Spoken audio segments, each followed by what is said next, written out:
Video where I go over my thoughts about the Kanto Cup. So, if you've not seen it, it's been around for a while. Essentially, as the name indicates, you are able to use any Kantomon in terms of its Pokédex numbers. So, by that, it also extends to the Alola Pokemon. Alolan. There we go. Okay. Alolan Pokemon and even Galarian Pokemon. So just keep that in mind. Just note though, at the evolution of a Pokemon like say Galarian Farfetch'd, to Surfetch, Surfetch is not allowed because Surfetch was not originally discovered in Kanto. Farfetch was, just not as Galarian, it just has two regional forms now. So, let's look at the top meta here. Does Lickitung surprise you? If it does, I am so sorry, but yeah, you're gonna see Lickitung a lot in this cup. As let's see, Lickitung.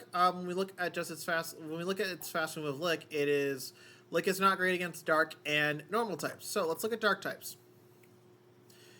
I thought Alolan Meowth was a dark type, and even if it isn't, I mean, it's like I maybe saw a Persian once. You're gonna see Eradicates and both Alolan Mucks and Grimers. Grimer is actually a pretty solid.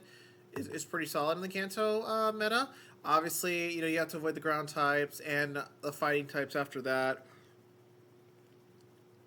And then maybe the fighting types after that. But like because of Poison Jab, it can handle the fairy types. It can do great overall. Excuse me. Because, I mean, yeah, this was Poison Jab versus Bite. I mean, you do the math.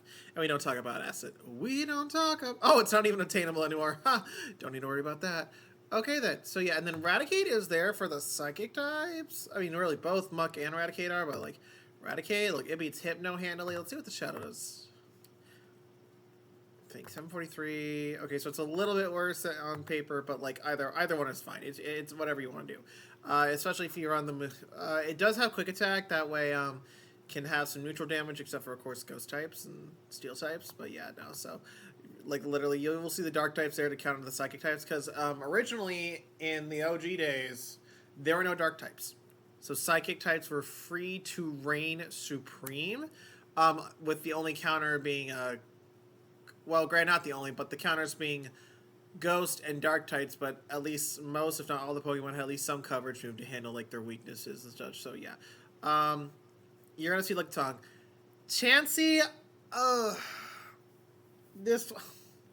I respect those, especially if they put in the walking effort, especially if they couldn't really trade with people because, like, they live alone and don't. But Chansey is the toxic pick. It's basically like what Bronzor is to the Little Cup, Chansey is to the Great League.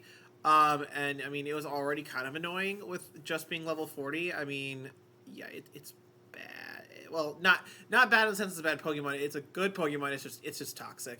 In fact, yeah, you need level 50. Let's just look at, like, where its CP goes at level 50. Yeah, it's just, like, it's not like it's the perfect win rate against the meta. In fact, okay, let's go to all Pokemon in the Kanto Cup meta. Let's just go. All right, yeah, so it has a 2/3 win rate. So it's like, it's not like it's overpowered, but what it excels in is its bulk. Think Bastiodon, but without the double weakness, to fighting and ground. And just the fact that, like, it can, it's kind of like a bulk / stall out method / wear the opponent's Pokemon down, especially if it's something that counters the other two. So yeah, in fact, where we look at something like Wobbuffet, it's level 50 stats, only get it to level 60 CP. So like you can look at so it's a bulky Pokemon. I think 120 defense. So yeah, Wobbuffet actually has a little bit less defense and definitely less HP. So that's why Wobbuffet, while it is a pain, isn't as bad as Chansey. Because I think the attack was the same, right? Yeah, attack was basically the same. But okay, let's go back to the charts here. So Nidoqueen is not surprising. Shadow Queen, you'll see a lot of that Poison Jab, Poison Fang combination alone is going to be up there. I'm definitely expecting to see Alolan Sandslashes for Shadow Claw. I heard it was pretty solid overall. Obviously, you want to keep it away from things like Alolan Marowak and any fire type. Thankfully, if it's against AWAC, it does have more play. It's still a terrible matchup, but like if you have a serious energy lead and the Marowak's low, or like it only has one shield and you can go double Bulldoze, like that is big. Okay, so let's see, how much energy is Bulldoze? I totally forget. Okay, you can't double up on Bulldoze, which is why it's a terrible move. Like, literally, 96 damage for 60 energy. Like, come on! But yeah, you definitely gonna see it. Pidgeot, you definitely see. It is clunk. Well, what was the word they use here? It is clumsy, I believe is the word we need to go for here.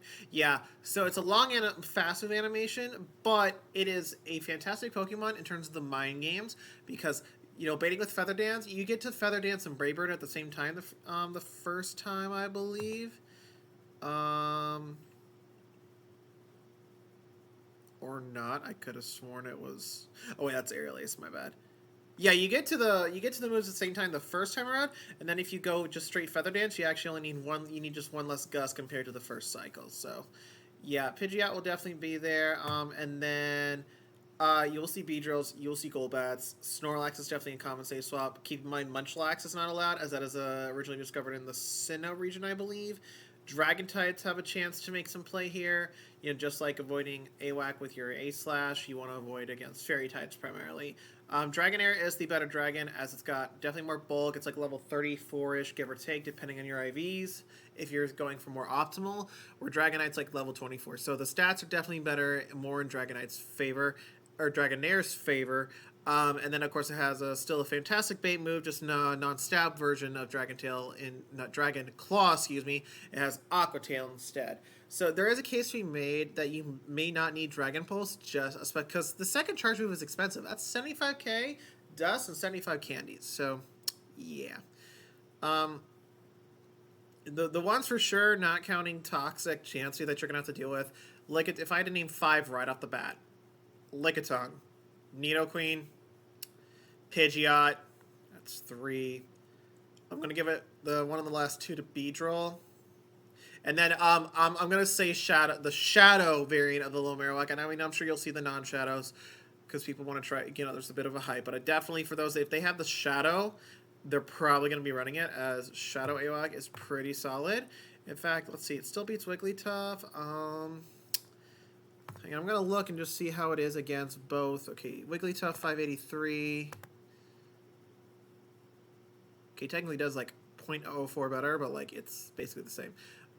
But it has that extra damage, and I think especially with Shadow Bone being, I think Shadow serves Shadow Bone well, being a Shadow. If you have the non-Shadow, then there's a case to even more to run the Shadow Ball, and then Bone Club's a bait move. I even got baited with a Bone Club, and this AWAC, in addition to Bone Club, was running Hex and Shadow Bone, and of course, if you're running Hex, you are assuming Fire Blast there, so like that, that mind game is just huge.